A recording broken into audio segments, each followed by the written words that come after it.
مجرد الوقوف عند الغموض حول مكان إجراء مباراة للمنتخب الوطني المحلي قبل أيام قليلة عن موعد انطلاق الشان بالجزائر هو مؤشر واضح على أننا لسنا جاهزين لهذا الموعد. من المفروض أن الملاعب الجديدة يتم فيها إجراء مباراة تجريبية ماتش تيست بور لي ستاد جدد حتى نقف على مدى جاهزية الملعب، الأرضية، الوسائل التقنية، كل شيء هذا نوقف عليه في مباراة تجريبية. كل الملاعب نشوفوا فيها إجراء مباريات واحدة ولا اثنين ولا ثلاث مباريات كانت في البطولة أو للمنتخب الوطني مباراة ودية. لكن اليوم ملعب بالرقي اللي هو اليوم عنده بعد عالمي، ملعب نيلسون مانديلا، والذي سيكون اكيد والذي هو داخل يعني في ملف الجزائر الاحتضان كان 2025 لم نستطع فتحه لاجراء مباراه تجريبيه. هذا مؤشر على ان الملعب على الاقل موش جاهز بنسبه 100%. هناك اشغال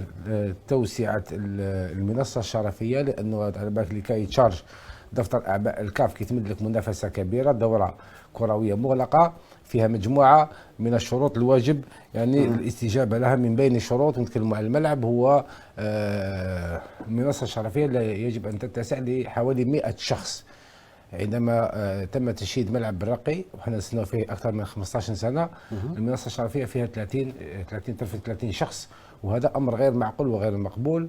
يعني احنا نشيد في ملاعب بعيدا عن المعايير المطلوبه. اذا كنا يعني نريد استضافه شان او كان او حتى مونديال الانديه وحتى كاس العالم، علينا ان نبني ملاعب بالمعايير الدوليه المطلوبه، وهذا ماشي محتاج الى علم كبير. يعني يسفي دو دوموندي، تقرا وتحوس وتبحث تعرف شنو هي المعايير.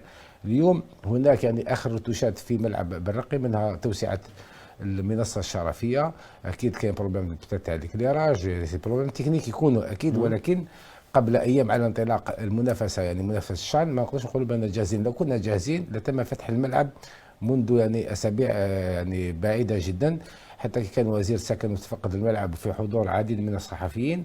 كان المفروض يتم في افتتاحه شهر نوفمبر على ما اعتقد، ولكن حتى اليوم رانا في نهايه ديسمبر بدايه جانفي بدايه 2023، والمنتخب الجزائري ما على بالوش وين يلعب مباراه الوديه امام غانا. قبل ذلك هذا المنتخب المحلي اللي فاز بالكاس العربيه صار روحه مضطر الى مواجهه منتخبي النيجر ومالي خارج الجزائر. هذا امر غير معقول وغير مقبول. اتساءل ان كان فعلا ملعب بالرقي او وقتها ملعب قسنطينه، ولا اتحدث عن ملعب عنابه. ملعب عنابه قديم والدوله مدت اموال كبيره من اجل اعاده تهيئه هذا الملعب، وهذا الملعب اليوم هو اصبح جاهز، يعني اصبح ملعب رائع، ولكن الملاعب الجديده لم تعد جاهزه بعد. مجرد طرح الاشكال اليوم على البلاطو وفي لو بريمي سوجي انا نقول المنتخب الوطني المحلي يواجه غانا وديا على اي ملعب. ما دام طرحناها في بلاطو وحناقشوها، هذا دليل على اننا ماناش عارفين الملعب يتم فتحه او لا، يعني ماناش جاهزين، الملعب غير جاهز. ولذلك نقول انه لسنا وحدنا في هذا العالم، هناك منافسين على احتضان الدورات الكبيره المغلقه ومنافسين عندهم ملاعب جاهزه. نتذكر ان مصر مثلا احتضنت كان 2019 في اخر لحظه وعوضت الكاميرون. غينيا الاستوائيه عوضت المغرب في 2015 قبل شهرين من المنافسه. جنوب افريقيا كانت دائما جاهزه، المغرب كانت دائما جاهزه واحتضنت عده منافسات، واليوم عندها مونديال الانديه. هناك بلدان عندها البنى التحتيه جاهزه وملاعب من طراز عالي وجربت ملاعبها وكل شيء، ونحن اليوم ملاعب جديده ما قدرناش يعني